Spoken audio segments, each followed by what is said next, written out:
An added disclaimer: this chapter specifically has more explicit signs of dehumanization. Be aware of that. Despite the actual whole fanfic being as such like that, it's more obvious on this chapter.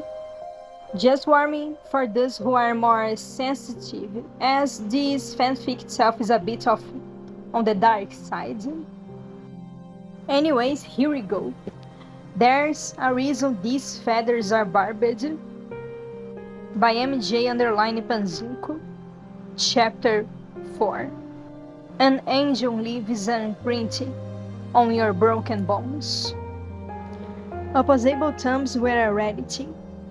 1 month into the apocalypse, most of the poor sods, not turned insane by the transformations, quickly went after realizing how useless their paws, hooves, and other far limbs were for fine motor function.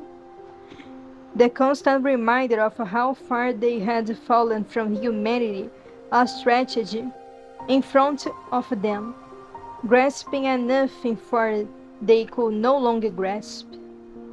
The wolf didn't have this problem. In fact, as far as the wolf was concerned, it didn't have any problems.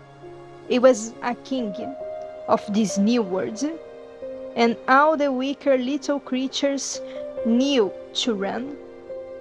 All the weaker little creatures, dumb and broken as they were, could still recognize the greater intelligence in the wolf's eyes. Instincts locked eyes with 13 feet of steel grey fur, blood-stained muzzle, and enough teeth to put a school of piranhas out of business, and knew to run away as fast as humanly possible. Luckily for all the weaker, lesser, pathetic little creatures, the wolf had its 4 eyes on the lookout for different prey. Worthy prey, great prey, stupid prey. The pig had been lucky up to this point. The wolf had been easily distracted by the promise of quicker meals. But the wolf is king of this new world, and the king demands a feast. It was a stupid pig, lumbering and hilariously easy to track. It must want to be eaten, devoured by the wolf, as sacrifice to its new lord. Fat hoof prints left in the dust, knocked over beans, and delicious scent of blood. Had it managed to wound itself while it waited for it to come to hunt? Damned animal. Intersections whipped by as the wolf stalked, long legs carrying it closer and closer. Its great ears pricked for snuffles, and there it was cornered in an underground parking lot. Silly, dumb, stupid animal. The smell of blood was strong, and the wolf saw it. It was hunched in the far corner, half dragged on the top of the roof of a car. It was massive. The wolf approached, horrible, green-eyed, jaws drooling in anticipation. The pig rolled over, tusks curled up and pierced its own skin. The wolf laughed, a huffing, delighted, cruel sound. Its cold, dark, yet wet bring eyes pierced through it, sizing it up, calculating, and deceptively blank. Its bored back hid the bleeding corpse it had used as a bait. The wolf, the weak little creature it was, dumb, oh so dumb, as it was, failed to recognize the greater intelligence in the boar's eyes. It didn't have the foresight, the instinct to lock eyes with 9 feet of tense muscles, tusks sharp enough to tore a rhino, and enough cunning to lure the definition of a apex predator in the trap. The wolf did not know to run. It lunged. The boar swung. The wolf, as stupid as it was, as arrogant as it was, didn't expect to be sliced clean through. You couldn't blame the finful, the boar thought to itself as it rolled the wolf's corpse onto a rolling trolley. Most creatures expect a claws, not a sword. The boar's lips say sword back into its shelf at its back. Lucky find there had been. It turned its boar gaze back to the gazillion corpse, slowly staining the truck bed red. It frowned as best it could around the tusks. The gazelle was far too bony to be used as anything more than a lure. The wolf, however, if nothing else, its pelt would make a nice blanket. The trolley clicked and clattered down the sidewalk, as illuminated as it always was. Its hooves clicked and clattered over the cracks the trolley's kept. Its legs were sore.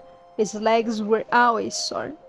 Days of lumbering and luring would do that. It ignored them and rounded the corner.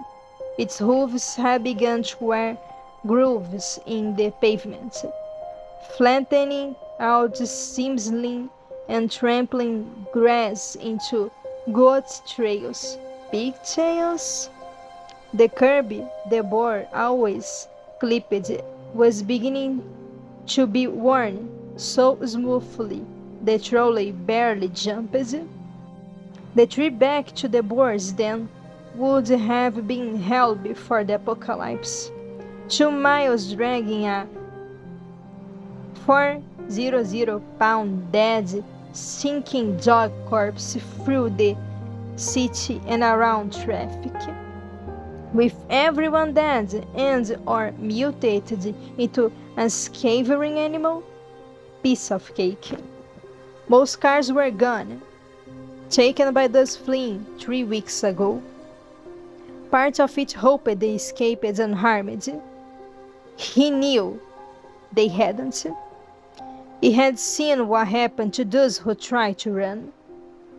It ended in a lot of legs, or none at all. Granted, as far as he could tell, there wasn't much rhyme behind the warped forms. Some of them horrible, fates far worse than death. Some of them, well. The boar was much, much luckier than most.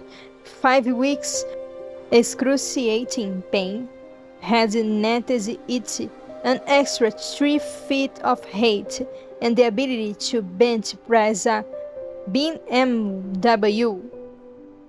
The boar, at least, still had opposable thumbs. The skyscraper was quiet as it clopped its way into the lobby. The ugly patterned carpet was muddied and dull. The boar had to put down the janitor 2 weeks ago. His corpse was dragged out by something else and left half eaten down the streets. Parts of the carpets had been ripped up by a barbed tail. The boar had contemplated hanging that to its wall, back when it didn't realize what these things had been before. He was familiar with the concept of a before. This before put all of those before it to shame. The boar stopped at the entrance of the wheels on the modified trolley flipped up into gouged grooves, grabbing the wolf's conveniently long tail and warping it up around its wrist. The boar began to hound the trolley and it squatted up the stairs. The floors crawled by, its legs ached. It was nearly harmful to its den. Something twisted at the wording, the same thing that twisted through every it the boar fought and snort the boar gave.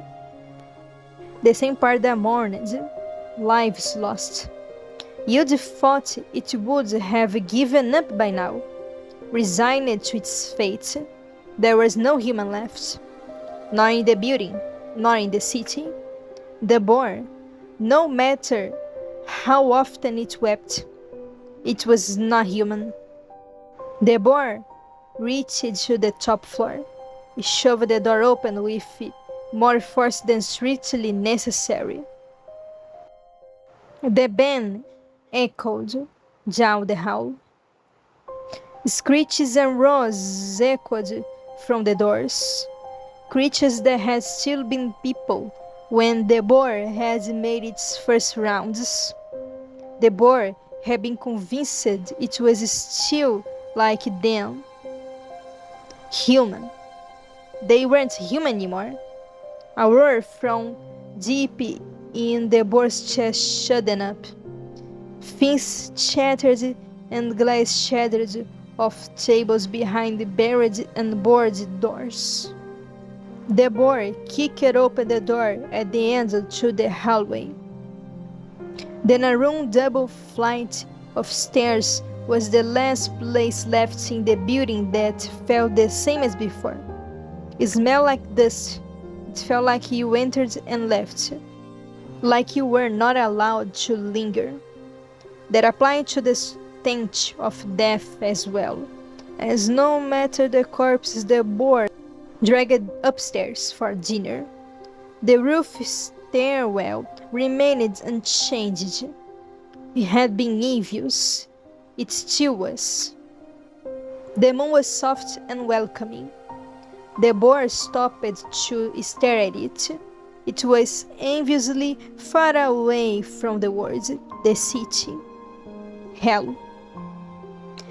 Synonyms in the boar's mind. Mind.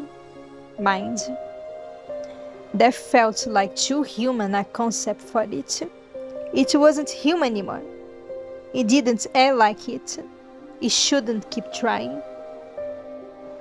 It turned to the right and dragged the trolley up the last few steps.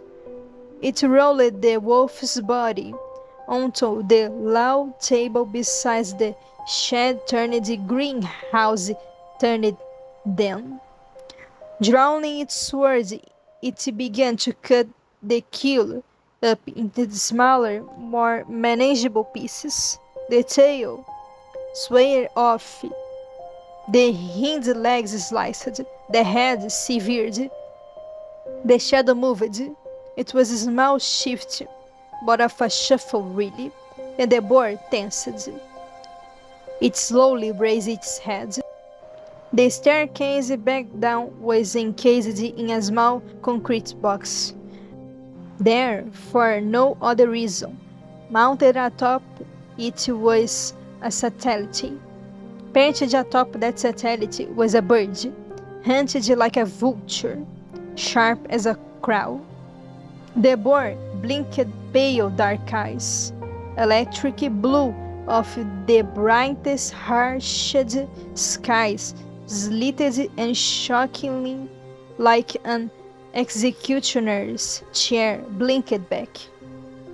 The bird had only just woken up. The boar had a sword. The bird launched from its perch with a screech. It didn't seem to expect the weight of the sack attached to its chest and ended up in the roof again, claws scraping the concrete with a screech. The boar swung its sword in a great arc with enough force to cleave the birds in half 4 times over. Holy shit! The bird yelled. The birds yelled. Words. Words, words, words, words, speech, human fucking speech. Human words. The boar froze, sword vibrating in its hand as the bird-like man. The bird stuck back. His claws scraped deep into the boar's face. 3 deep, deep lines.